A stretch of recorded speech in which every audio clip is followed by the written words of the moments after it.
અને આપણા national leader Dineshbhai દેવડે સાહેબને વિનંતી કરું કે સાહેબ આવો.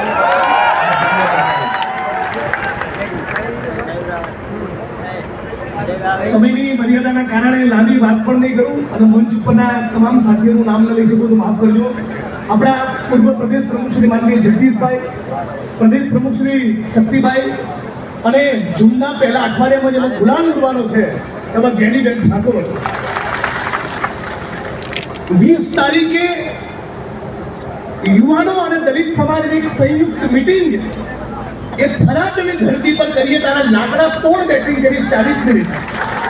પણ આજે ખાલી 2-4 વાક્ય કહીને મારી વાણીને વિરામ આપું છું કે 26 સીટોનો જે ઘમંડ છે અને 400 સીટોનો જે ઘમંડ છે એ તોડવાની શરૂઆત ગુજરાતના દેશમાં કોઈએ કરી હોય ને તે જ્ઞાનીબેન ઠાકોરે કરી. અને આ 400 સીટોના 26 સીટોના ઘમંડના કારણે